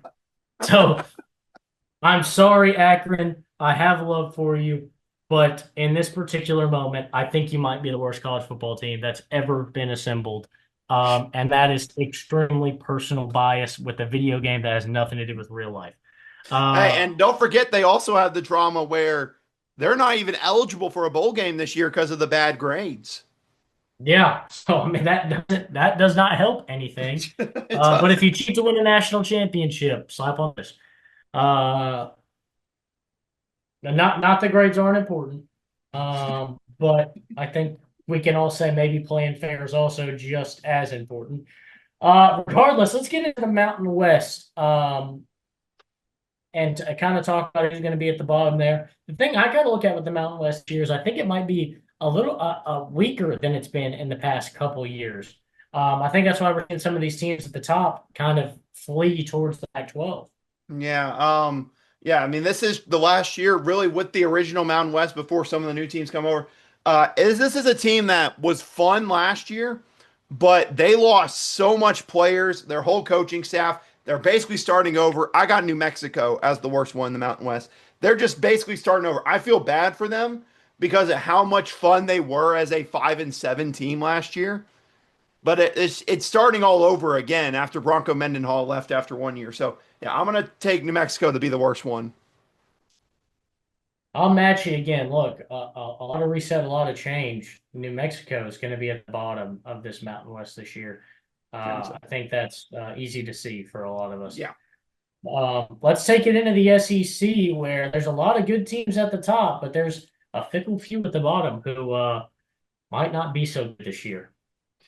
Yeah. So if you're a fan and you watched all the episodes, do you remember we did the bold takes show where we got fans bold takes reacted to them, and we had a fan tell us Kentucky was going 8-4 this year. Buddy, I don't see them going 8-4. I actually have them as the worst team in the SEC this year. I think Mississippi State will be improved from last year. Not a lot, but I think they'll be improved and won't be the worst team. So um, I'm hoping it's not Arkansas. Kind of worried it's going to be Arkansas, but I'm going to pick Kentucky to be the worst team. Well, I'm with you. I think Mississippi State's going to be much improved. And to me, that only left one sorry team at the bottom. And I hate to do it, but I have the Arkansas Razorbacks as the worst team I in the don't blame SEC. you. I don't blame you. Look, I think mismanagement at the top, they've got to correct this Sam Pittman issue. And that No, alone, not doing that, tells me that this team is not serious about winning college football games, no, it is at not. least right No. now. And then to add on how many people entered the transfer portal, how many players they lost. Look, I really hope that Arkansas can have a good and successful year and, maybe have some fun this season. I just don't see it. I'm very pessimistic about what's going to happen with the Arkansas Razorbacks, Yeah. especially in SEC play. Look, I think they'll be able to put up some fights. In the SEC, I think that's a given, though. Everybody's going to be able to put up fights and play even the best teams tough. And I think you're always due for those bottom teams to kind of come out and stun people. Yeah. I just don't see Arkansas. I just feel like Arkansas is going to have to stun everybody in the SEC that they play this year. Yeah, And so I I think think that that's fair. Plus, you take a look at their schedule. So it's Alabama, A&M, and Arkansas State. I'm gonna be honest with you. I would not be shocked if Arkansas State pulled off the upset. I would I not be like Arkansas shocked at State. all. I mean, Arkansas State's got a good team. I'm gonna say they're gonna come out and win, but it's gonna be a close game. It's gonna be Yeah, closer than Sam Pittman's gonna want it to yeah. be. But Alabama, A&M, Arkansas State. Then you're at Ole Miss, at Memphis, Notre Dame. You host. Then you're at Tennessee, A&M, and Auburn. This is all before November. This is all before November.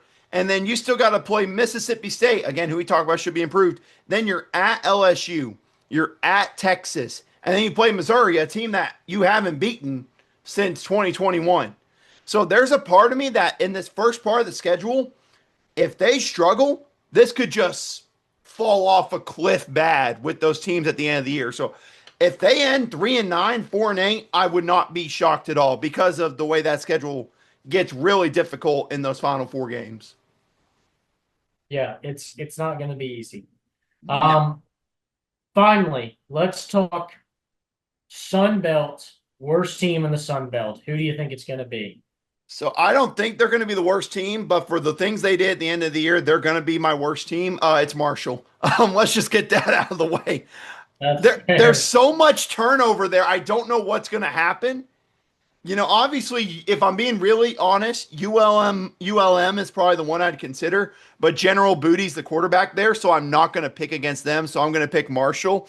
I just don't know. Plus, the way things ended last year, I really don't know what's happening with this coaching staff. I honestly pray that it's not as bad as I think it's going to be. Yeah. Hopefully Marshall can recover. It's a completely new team, completely new coaching staff. They've had a whole offseason to figure it out. But I'm going to go with South Alabama. Something about Ooh. South Alabama, I just do not even like. I'll be completely honest with you. So I'm going to take them as the worst team from the Sun Belt. Just looking, I think it's their logo. It just feels too basic and doesn't really look like a Jaguar to me. Yeah. Um, Well, and it just also you got to remember their star running back Fluff Bothwell is gone now. He's That's in the true. portal. And I Gio just don't. Lopez, the true freshman. I just don't. I just don't like them. I don't like their logo. I don't like their color scheme. Nothing about it says Jaguars. Nothing about it says Alabama. I just don't like South Alabama, and so they're going to be the worst team in the Sun Belt because I say so, and Yeah, I I was have about to the say, final say. pure and simple. It's my pick. But let's take it into the college football playoff. Look, enough talking about the worst teams. Let's talk about our top 12 teams. Give them to me in order from 1 to 12 Yeah. college football playoff teams. So again, for those of you who don't know, the switch up this year, there's no longer the top four conference champions get the bye. It's just the five highest conference champions will get in, but their seeding will be based on what the actual final rankings are. So this is going to be Yes. different than last year. But my number one overall seed, if you pay attention, you know Penn State number one overall seed. I've got Alabama number two. I've got Oregon number three. This is kind of probably one of my bolder ones. Uh, I've got Texas at number four. Notre Dame at number five. I think Notre Dame will be number five on there. Six, I've got Clemson. Seven, Ohio State. Eight, I have Georgia. Nine, I've got Arizona State. 10, I've got LSU. 11, this is my bold one. I've got Oklahoma making the playoff and my 11 seed. And then the 12th one, the group of five champion. You're going to find out about Dan Mullen's team quick. I got UNLV taking that group of five spot in the playoff. That's my top 12. What about you? And number one, I've got Penn State. I think that's just a Yeah. foregone number one team for this podcast, and that stands true. At number two, I've got Texas. At number three, I've got Notre Dame. I think Notre Dame plays a great schedule. I think it's a schedule they can win. I think it's a schedule they can go undefeated in. I think they're that capable. I think if they do, they're going to find themselves up here in the top four. At number four, I've got Georgia. At number five, I've got Oregon. At number six, I've got Iowa State. Number seven, I've got Pitt. Number eight, I've got OU, Oklahoma Sooners. At number nine, I've got Kansas State. At 10, I have Ohio State. At 11, I've got South Carolina. And at Ooh. 12, my group of five, this was a toss up for me, and I went and I looked at schedules, I looked at conferences, and to me, I think these two teams play very similar schedules with very similar difficulty. I think it's schedules that they can both truly go undefeated in. Yeah. Um, and so then that just came down to which conference I thought was better. I think that would be my logical next step is who played the tougher conference. And I think that the American Conference is Yep. better than the Mountain West Conference coming into the season. And so for that reason, I took Memphis here as a team that I've got coming into the college football playoff at the 12 seed. So now that means we got to pick our games. So lay it on me. You're 5 versus 12, which are teams that I don't remember because I just read my teams and now I'm confused. But your 5 versus 12 game, who do you got? So 5 versus 12, it'd be a unique one. It would be Notre Dame versus UNLV. How about that for a unique matchup, ladies and gentlemen? Now, Yeah, listen, I think UNLV will be a good team. They're not going to beat Notre Dame. I'll just flat out say that. I got Notre Dame winning that game. What about your 5 versus 12? 5 versus 12. I've got Oregon versus Memphis. And That's again, I think interesting. Memphis is going to have a great season. And I think it'll be a celebration to have made the college football playoff. But I think in this one, I'm going to take the Oregon Ducks to go ahead and defend their home field and move on to the next round. Absolutely. So which That one do you takes want to us go to to next? I think if I'm going just in bracket order now, I just have this all typed into a document, so I don't remember exactly, but I think it's 8-9 is the next Yeah. game if you're just going straight down. Yeah. So my 8-9 is probably the most is the matchup of two of the most fiery coaches. I've got Georgia versus Arizona State. How about that coaching matchup with those two? There There you might go. not be a redder face in the country than those two coaches on that day in Georgia. Um, but at the end of the day, I'm going to give the edge to Georgia since I have them as the home team in that case, because let's remember these are home games that are going to be for round one of the playoffs. So I'm going to give the edge to Georgia. I would not be shocked if Arizona State won, but I'm going to give the edge to Georgia. Yeah, my 8-9 is Oklahoma versus Kansas State, a little throwback to the Big Woo, that's 12. fun. And I think in this game, Oklahoma reminds Kansas State that they didn't leave the Big 12 because they were bad. They left it because they saw, greener pastures. And I think Oklahoma wins this game against Kansas State, moving on to the next round, which takes us to 6 versus 11. Is that right? Yes. So mine, I've got Clemson versus Oklahoma. And this is where I think playing in the ACC, a conference where I really don't think it's even close to the same talent level as a whole as the SEC. So give me Oklahoma to go in and upset Clemson, and truly my really only upset in round one. I've got Oklahoma upsetting Clemson. Oklahoma upsets Clemson. You like to see that. So with Oklahoma upsetting Clemson, I've got Iowa State facing South Carolina. Wow. I think this would be a great game, fun football to watch. I'm going to take the South Carolina Gamecocks to win that game and move on to the next round. Ooh, I like it. I like it. And this should be our final round one game, which is 7 Set. versus 10. Yeah, this is easily the one that if it like were to happen in mine, college game, they'd be like, yeah, boom, we're there. Ohio State versus LSU would be my 7 versus 10. College game, they'd be there in a heartbeat. Ain't no doubt in my mind. But I got Ohio State winning just because I think at this point in the year, similar to that home field advantage, I was tempted to pick LSU, but it's just still a small hesitation in me. So I'm going to pick Ohio State to at least get out of there with their home win. Man, I've got Ohio State versus Pitt Oh, at Pitt. wow. And so I'm Hail going to to take the Pitt. Pitt. I'm going to take the Pitt Panthers to defend home field as the 7 seed and beat Ohio State and move on to the next round. I like it. All right, cool. I like it. So take us to the next round at the top. I don't even know the seeds anymore. I'm just kind of flying.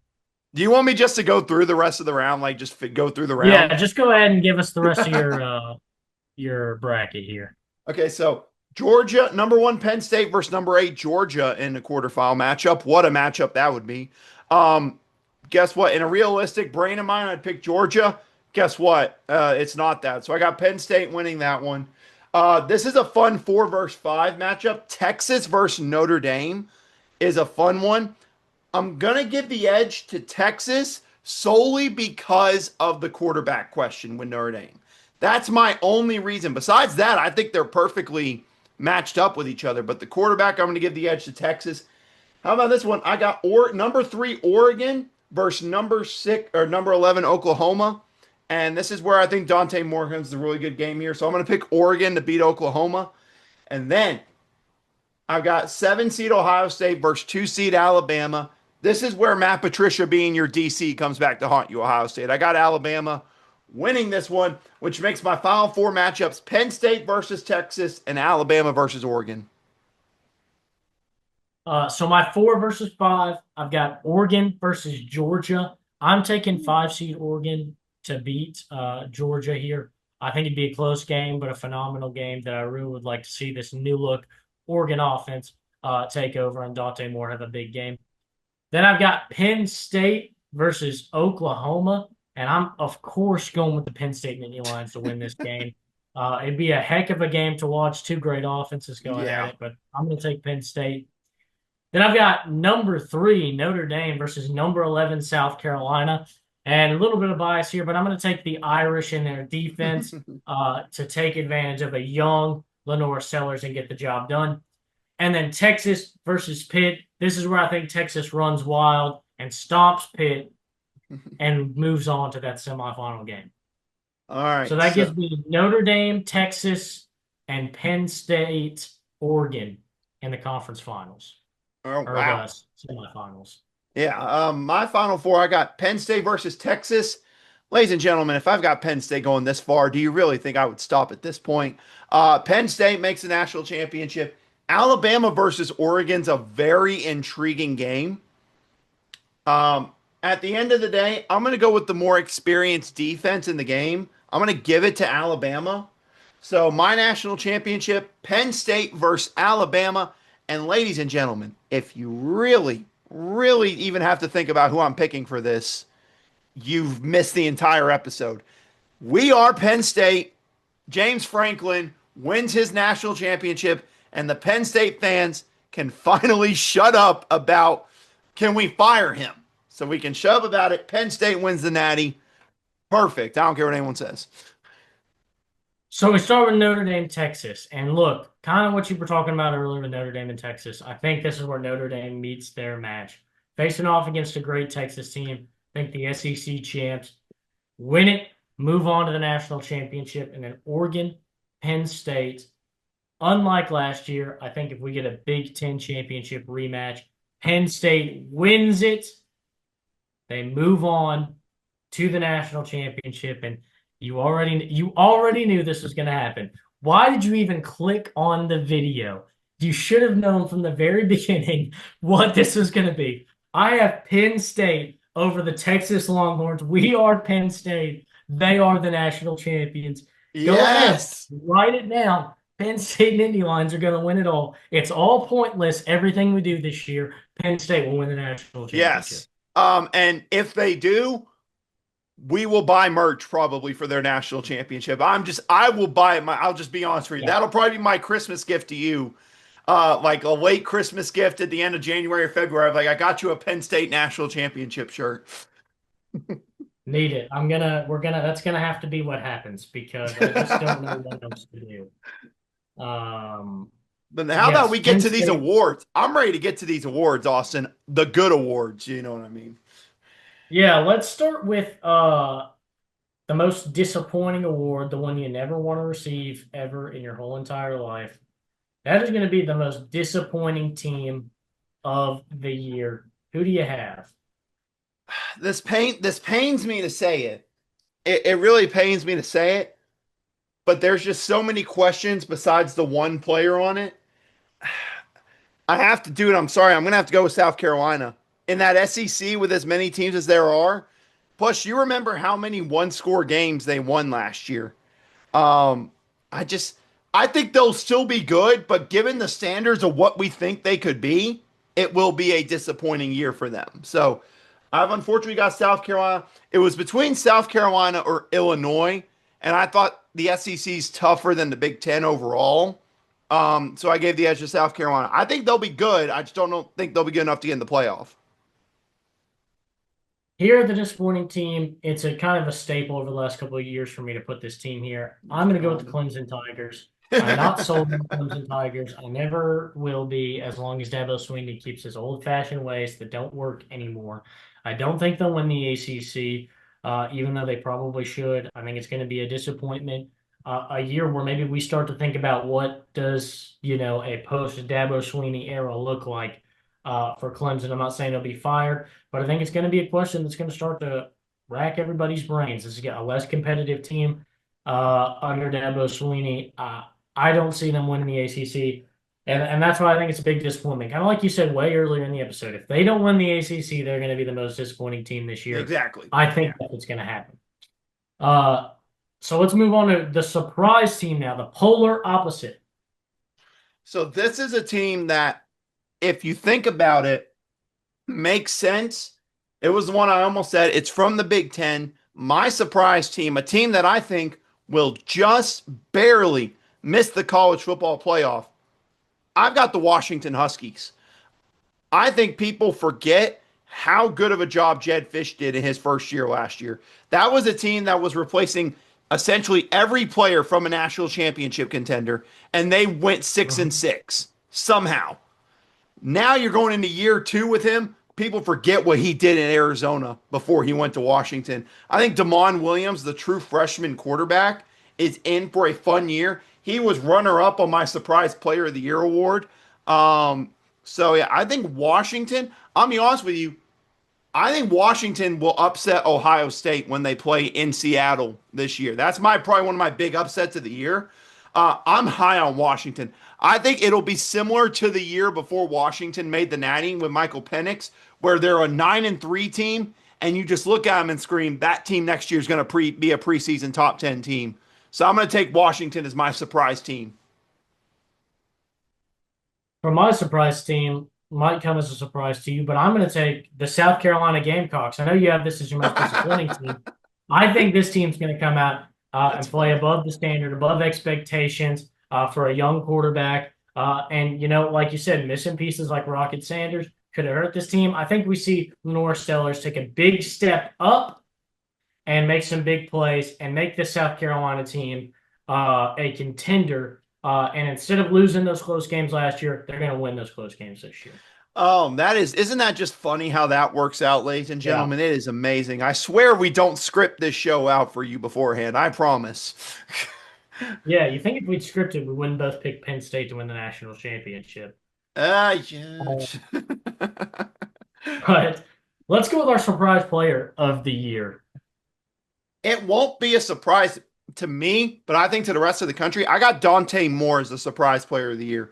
People forgot because he was on the bench last year how good he was in his freshman year at UCLA. Now, I think he'll have some early struggles, maybe, especially when they go play at Penn State.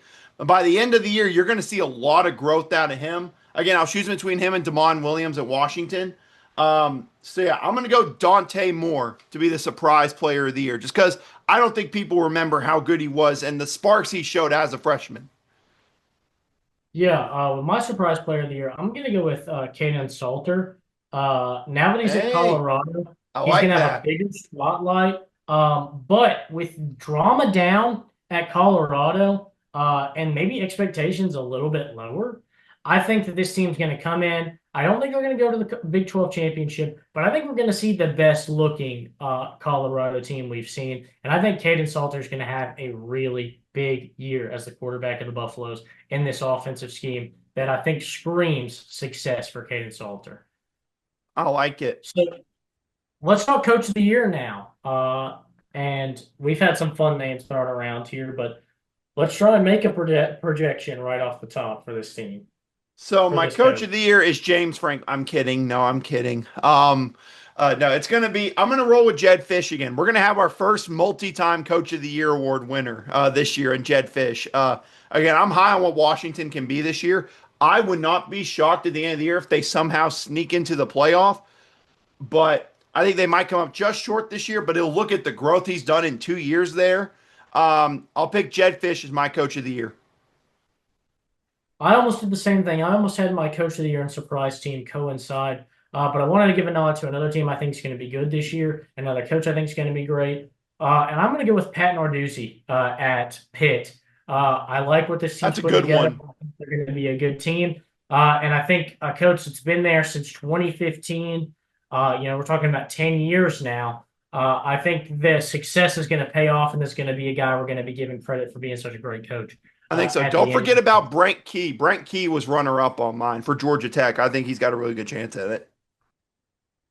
Let's take a look at our defensive player of the year now and see who's going to be the Bull Take Podcast defensive player of the year. So for me, the obvious one would be Dylan Stewart at South Carolina, but I wanted to be a little bit different. I went with Colin Simmons, the linebacker from Texas. This is a guy who, as a true freshman, was one of the best linebackers in the country for Texas last year. Now he's got that experience from his freshman year to grow. I think you'll especially see it early on when they play Ohio State, the difference he'll make. So yeah, I got Colin Simmons to win my defensive player of the year. My defensive player of the year goes to the guy who I think's been in this conversation the last couple of years, but now he's going to have a bigger spotlight and bigger opportunities, and I think Ah, against better teams. It's Dylan Diamond. Look, I really like the talent this kid's got, and now he's going to have the ability to do that against some of the best programs in the country, on one of the best defenses in the country. So I think Dylan Diamond's going to be bringing home our Defensive Player of the Year award this year. Now let's go to the second most prestigious award you can win in college football, the Heisman Trophy. Uh, who's your Heisman winner this year? so I will just be frank. If I wanted to, I would have done the same for this one in our player of the year. But I wanted to save my favorite for the player of the year one. So this is the second one for the Heisman, actually, if I'm being honest. So this is Garrett Nussmeier to me. I think that LSU offense is going to put up insane stats. It'll be like Jaden Daniels winning the Heisman. It'll be an incredible offense. He'll be incredible, but they won't be the best team. That's my pick there. So I'm going to go Garrett Nussmeier to win the Heisman. I kind of had similar logic to you. I wanted to say I don't want my Player of the Year and Heisman to match. One, they haven't matched the last 2 years. Uh, and two, I think it just is more fun this way. Yeah, So with my Heisman winner, I went with Drew Allar at Penn State.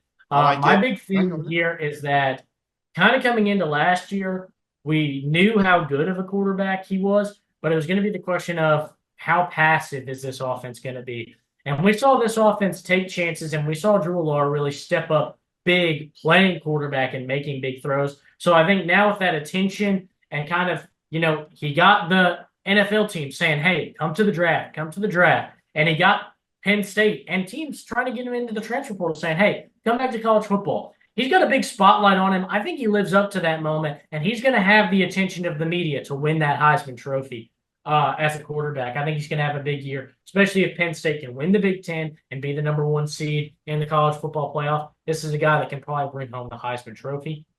But now, the most prestigious award in all of college football, uh, named after one of the greatest college football players we've ever seen, the Michael Penix Jr. Bull Take Podcast Player of the Year Award. Who are you going to name for this prestigious honor? This is a prestigious honor that has gone to my favorite quarterback in college football the past couple of years, and that will not be changing here. I plan to watch every single game as long as he stays healthy. Um, let's just say with this guy, Austin, you can bet I'll be enjoying all the games he's going to be doing. I got John Mateer from Oklahoma winning my Bold Take Podcast Player of the Year. Just does it in so many different ways. His running ability, he's a great passer.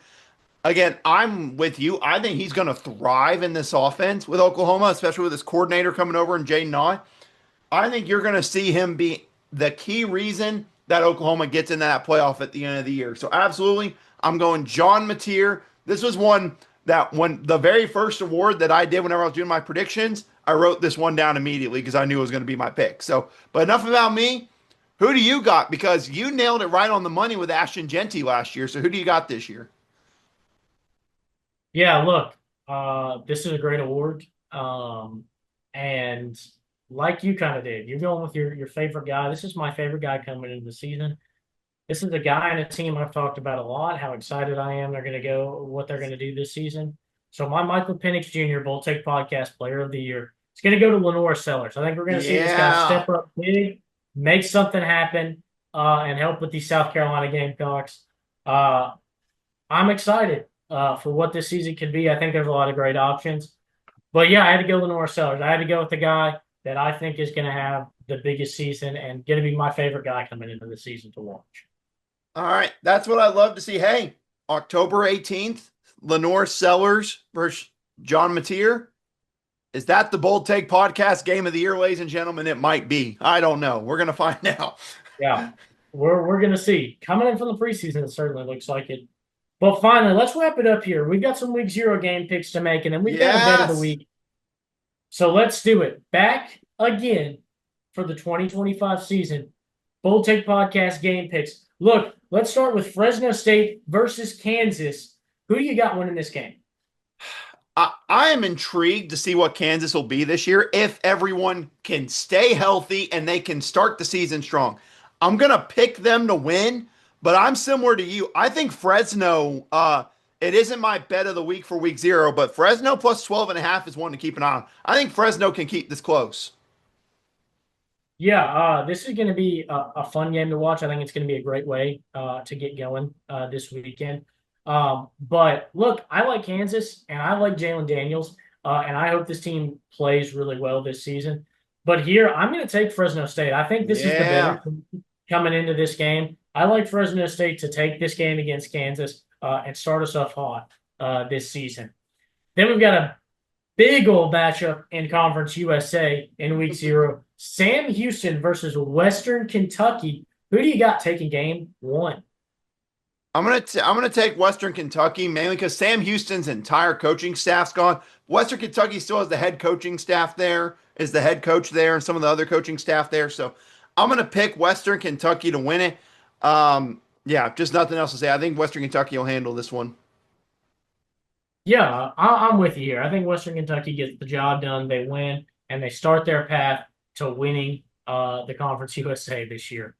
Um, then that takes us into Stanford versus Hawaii. Who do you got winning this game? Do you really even have to ask me who I got winning this game? No, it is, of course, my first dynasty, the three-peat national champions, the Hawaii Rainbow Warriors. I got them winning this game and beating Stanford. I think this will, overall, I think Iowa State, Kansas will be great. I think this will be the most fun game of week zero in Stanford versus Hawaii. Yeah, I think it's going to be a fun game, exciting game. I'm expecting a lot of points, a lot of offense in this game. Uh, So I'm going to go with Hawaii, though, with you. I think this is the better team. Again, I've dogged Stanford enough in this episode, but I think that Hawaii is the better team and going to come out on top. But now we've got the Clash of the Titans, a ranked matchup in week zero, a Big 12 game in week zero. Farmageddon, if you will. We've got Iowa State versus Kansas State. Who do you got? Oh man, can I just say I'm loving that week zero has gone from something where it's just a couple minimal games to we have one ranked team or ranked matchup playing every single time. I love what it's become there. Um, for you, this is the Big 12 championship game preview in week zero, which I love that you kind of went with that. Yeah. So I'm looking forward to it.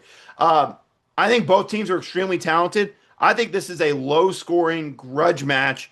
I'm going to give the edge to Kansas State in this one by probably a field goal or two, just because overall, I think the more aggressive, more physical team in the trenches is Kansas State. So I'm going to give the edge to them in a close one in Ireland.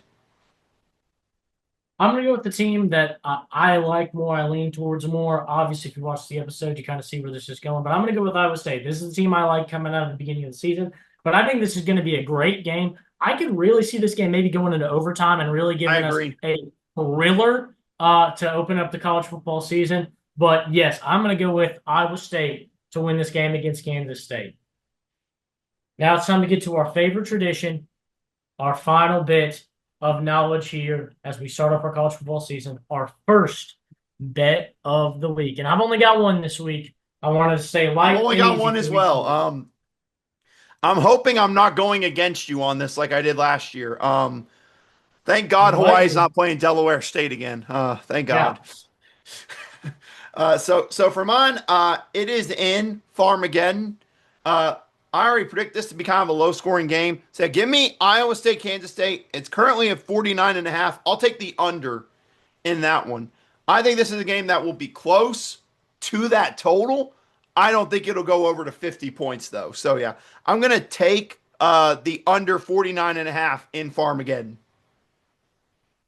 I stuck with Hawaii in week 0 again this week and picking in their games. And as I talked about, I think there's going to be a lot of offense in this game. I like Hawaii Stanford over 52.5 points. Ooh. I think these teams are going to go at it, wheeling and dealing, and we're going to see some big numbers on scoreboard. That's what I like to hear. Give me a late night over. Yes, please. That is what I love to hear. That is what it's all about. It's what Pac-12 After Dark was all about. RIP. But this is the way the world works now. But look, college football season's back. I'm excited. It's Yeah. great to get back in the saddle. Hopefully, you stuck around for a long episode. If you did, thank you. I hope it was very worth the while. But with all that being said, that's going to do it here for us at the Bold Take Podcast. That's Austin Waiter. I'm Austin Hill. And we want to thank you for listening.